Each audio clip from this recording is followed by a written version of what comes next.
ओम श्री गणेशाय नमः।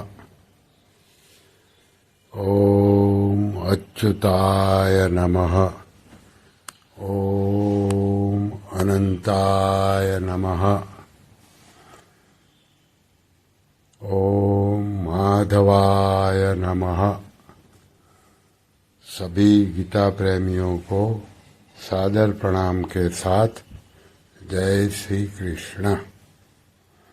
आज का श्लोक क्रमांक 40 और 41, अध्याय 1, अर्जुन विषाद योग। कुल का क्षय करने से होने वाले जिन दोषों को हम जानते हैं, वे 5 दोष कौन से हैं? इन दोषों की परंपरा आगे के 5 श्लोकों में बताते हैं। ओम श्री परमात्मने नमः। श्लोक क्रमांक 40। कुलक्षये प्रणश्यन्ति कुलधर्माः सनातनाः। धर्मे नष्टे कुलं कृत्स्नन् अधर्मोऽभिभवत्स्युत्। अधर्माभिभवात् कृष्ण प्रदुष्यन्ति कुलस्त्रियः। स्त्रीषु दुष्टासु वर्णेय जायते वर्णसंकरः। दोनों श्लोक का पहले अर्थ देख लीजिए। कुल का क्षय होने पर सदा से चलते आए कुल धर्म नष्ट हो जाते हैं और धर्म का नाश होने पर बचे हुए संपूर्ण कुल को अधर्म दबा लेता है। हे कृष्ण, अधर्म के अधिक बढ़ जाने से कुल की स्त्रियां दूषित हो जाती है और हे वार्ष्णेय, स्त्रियों के दूषित होने पर वर्ण संकर पैदा हो जाते हैं। अभी व्याख्या समझे। अर्जुन कहते हैं, कुलक्षये प्रणिष्यन्ति कुलधर्माः सनातनाः। जब युद्ध होता है तब उसमें कुल यानी कि वंश का क्षय होता है। जब से कुल आरंभ हुआ है तभी से कुल के धर्म अर्थात कुल की पवित्र परंपराएं, पवित्र रीतियां, मर्यादाएं भी परंपरा से चलती आई है। परंतु जब कुल का क्षय हो जाता है तब सदा से कुल के साथ रहने वाले धर्म भी नष्ट हो जाते हैं। अर्थात जन्म के समय, द्विजाति संस्कार के समय, विवाह के समय, मृत्यु के समय और मृत्यु के बाद किए जाने वाले जो शास्त्रीय पवित्र रीति रिवाज है, जो कि जीवित और मृतात्मा मनुष्यों के लिए इस लोक में और परलोक में कल्याण करने वाले हैं, वे नष्ट हो जाते हैं। कारण कि जब कुल का ही नाश हो जाता है तब कुल के आश्रित रहने वाले धर्म किसके आश्रित रहेंगे? आगे कहते हैं, धर्म नष्टे कुलम कृष्ण धर्मो विभवत्युत।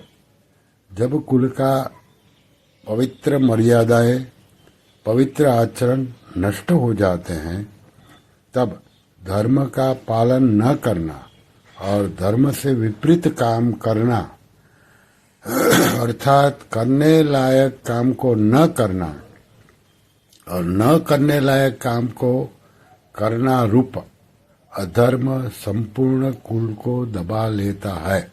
अर्थात संपूर्ण कुल में अधर्म छा जाता है। अब यहाँ यह शंका होती है कि जब कुल नष्ट हो जाएगा, कुल रहेगा ही नहीं, तब अधर्म किसको दबाएगा?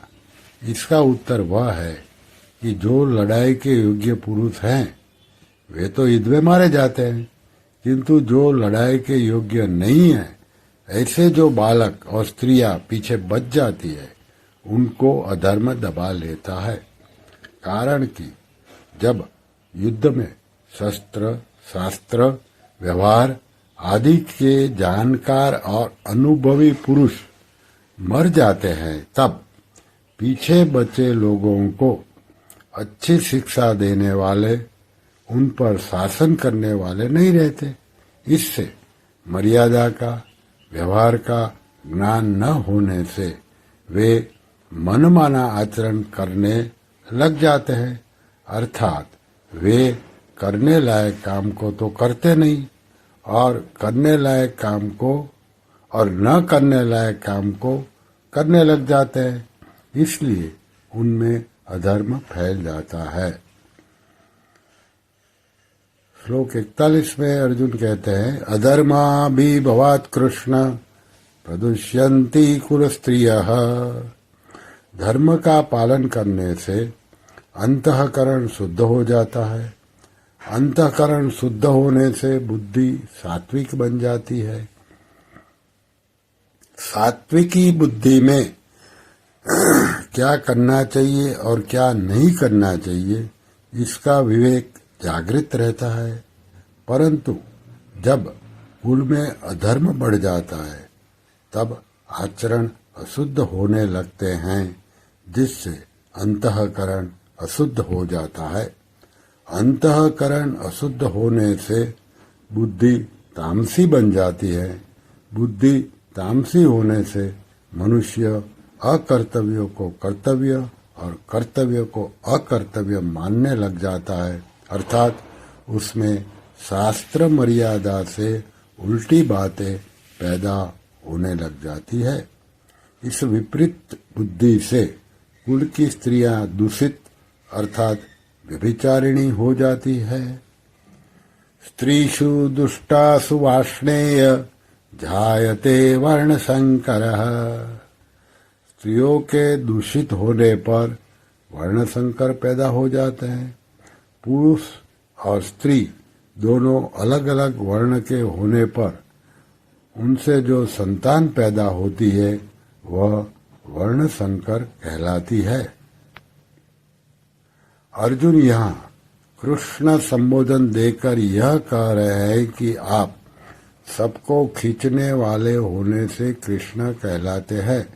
तो आप यह बताए कि हमारे कुल को आप किस तरह खींचेंगे, अर्थात किधर ले जाएंगे।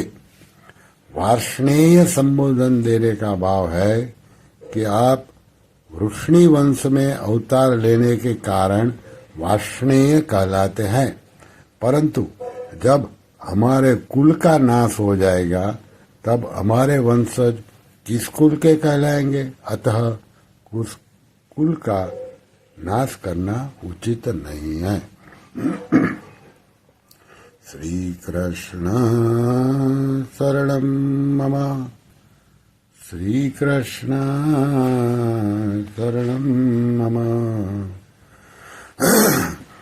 श्री कृष्ण शरणं मम, ओम श्री कृष्ण शरणं मम, श्री कृष्ण शरणं मम, ओम श्री कृष्ण शरणं